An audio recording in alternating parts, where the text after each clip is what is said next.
himself. But wait. You'll see for yourself. I'll call the desk. Oh, where's that dratted telephone? Oh, here. Hello? Give me Mr. Wolfbane's apartment. Yep. Wolfbane, this is Pa. Could you run up here a minute? All at once, if you don't mind. You can? Good. He's coming right up, Kyler. When he comes in, I want you to notice his self-satisfied smirk. I played the fool for him, and how he swallowed the bait. What was it Kipling said? The bleating of the kid annoys the tiger. Well, watch me bleat.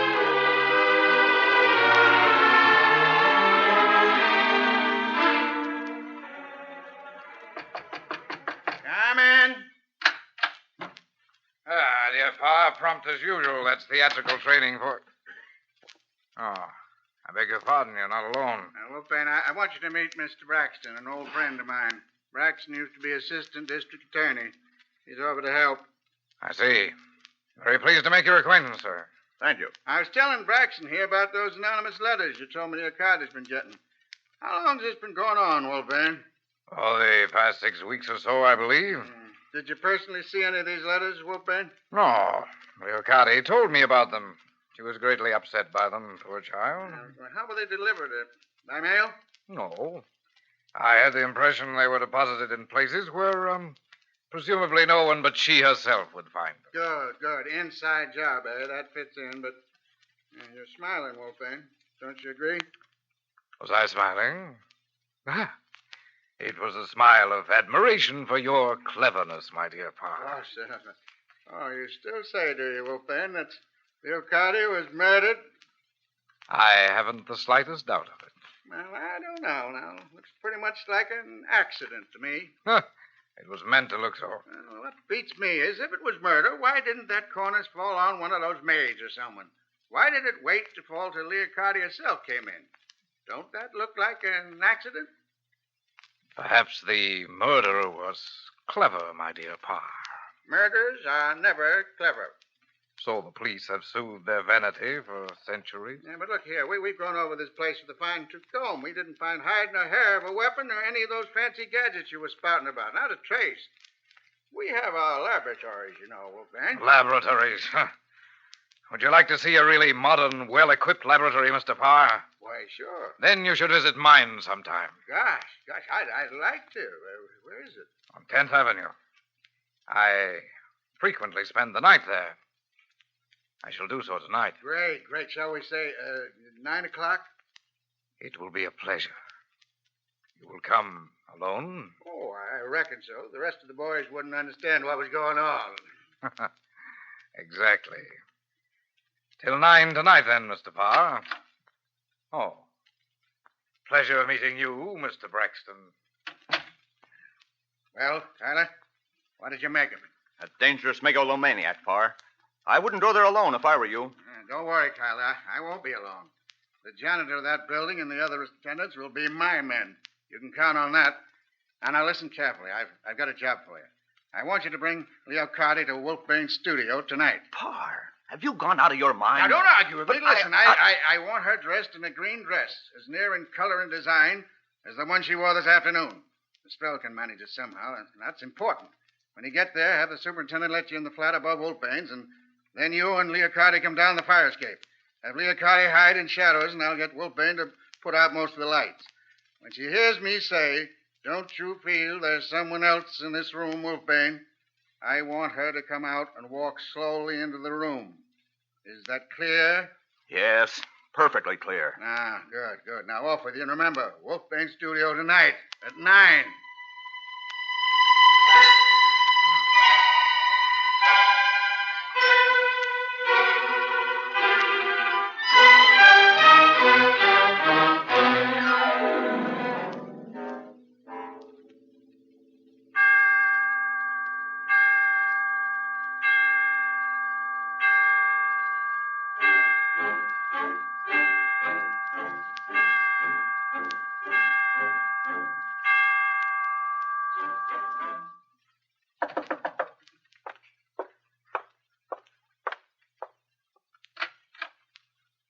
Ah, Mr. Parr. Right on time, I see. Yeah, good evening, Wolfgang. You have quite an establishment here. Would it trouble you if there was a little less light? It hurts my eyes. But of course, Mr. Parr. Well, as you can see, at heart, I'm a man of science. I spend $20,000 a year in my laboratory here. Chemistry? No. Physics and mechanics. And perhaps you can give me some idea as to the mechanism employed by the murder of Leocati. Merely a trigger of some sort. Even a stupid murderer could devise that. Yeah, but this wasn't stupid. It waited for its victim. There was no one at hand to touch it off. We've satisfied ourselves as to that. It's fortunate for you police that scientists as a class don't major in murder. They have so many facilities at hand utterly incomprehensible to the average intelligence. By average intelligence, I suppose you mean the police? I do. Here, for instance, is a potential murderer. A photoelectric cell. Every man of science is tremendously interested in its possibilities. Shall I show you how it works? By all means.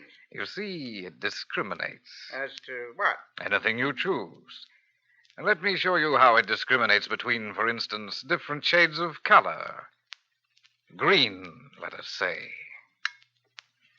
I have here a number of cards, each a distinct shade of green. Now, when I run the cards through the beam, a number registers. So, Jade. Now, this one, Emerald. And these, Nile, Chartreuse, Olive, Moss. Always the same number registers for the same shade. You follow? Yes, I see. It connected electrically with those counting machines. Yes. It could be connected as well to a stone crusher, a trip hammer, or a mill wheel. Or a trigger that touched off a cornice. You get the idea, Parr. Perhaps when a woman wearing a dress of Gulfstream green passed under it. Exactly. Mind you, I don't say that is what happened, but it might. And you see how helpless the police would be pitted against a really learned murderer. The resulting crash would completely obliterate the device, destroy the evidence by its very operation. You know, constructive murder is so much more interesting than emotional murder. The police are always baffled. Unless the murderer himself shows them how it was done, of course. Exactly. You speak, Wolfbane, of constructive murder and emotional murder. Wouldn't a man capable of this clever constructive murder be incapable of an emotional crime? Oh, no, my dear Parr, you're confusing method with motive. Obviously, his motive might be emotional. I don't agree. Well, take a purely hypothetical case. Imagine a man of superior intelligence who found a girl singing in a cheap burlesque show. An orchid in an ash can, so to speak. Suppose he'd taken her out of all that, given her tutors, trained her voice, sent her abroad, given her a completely new personality, and then brought her back to fame and fortune. Again, hypothetically, let us suppose this modern Pygmalion had offered his Galatea the final gift himself, and she'd laughed him to scorn. Conceivably, such a man, however brilliant of mind, might be moved emotionally to murder. Yes, I suppose that's possible. But the point I'm making is that the method would be constructive and quite undetectable. Or if detectable, quite incapable of proof. There's something in what you say, Wolfbane, but coming back to this device, this electric eye, it could never go wrong. How could it? You've seen how it discriminates even between shades of one color. Wolfbane, what if the wrong woman were wearing Gulfstream green? Impossible. This Gulfstream green was a unique shade. It had only just been blended. Ranel Frere had only received one bolt of the material. Oddly enough, I have an enormous color card here in this drawer of that very shade. I'm sorry I can't show it to you. Why not? Because, my dear Mr. Parr, if I open this drawer, an electric eye between these two arms on the desk, will fire that revolver you see fastened up there in the ventilator. Most ingenious. See, Mr. Parr, I didn't care to have you interfering with my affairs. But you still don't answer that last question of mine. Suppose the wrong woman was wearing that Gulfstream green. I've told you it would be impossible. There was only one gown of that color. And Leo Carty was wearing that one, wasn't she, Wolfbane? Yes, she was. But suppose, Wolfbane, hypothetically, of course, Leo Carty had changed gowns with another woman. Suppose it wasn't Leo Carty who was wearing that Gulfstream green this afternoon. She wasn't? You think to trick me, Wolfbane, with these childish games? Well, why are you nervous, Wolfbane? If you are, I'd advise you to take your hand off that dangerous drawer. You might pull it out. A reflex, you know.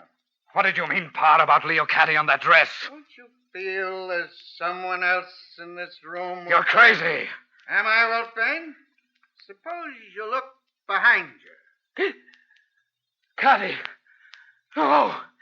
Either Leo Carty or a ghost, Wolfbane. Get away from me!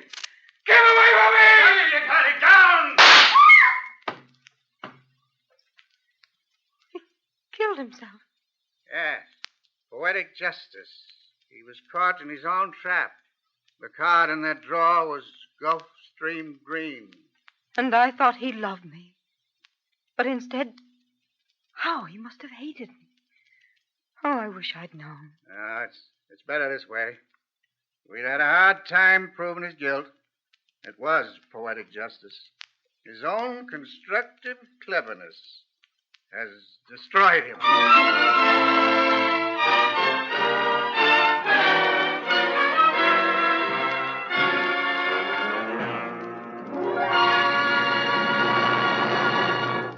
You have been listening to Murder Clinic.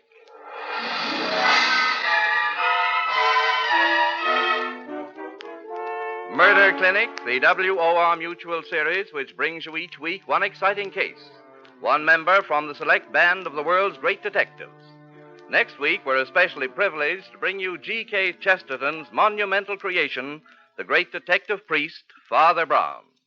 The story he'll tell is that world-famous masterpiece, The Oracle of the Dog, in which Father Brown reveals that, like Sir Francis, he also understands the unspoken language of all God's creatures. Tonight's detective was Police Deputy Parr, Frederick Irving Anderson's famous detective, played by Mark Smith. This program was an international exchange feature over the coast-to-coast network of the Canadian Broadcasting Corporation. Original music was composed by Ralph Barnhart and conducted by Bob Stanley. Tales told on Murder Clinic are adapted by authors Lee Wright and John A. Bassett. Murder Clinic is produced under the direction of Alvin Flanagan. Frank Knight speaking. This is Mutual.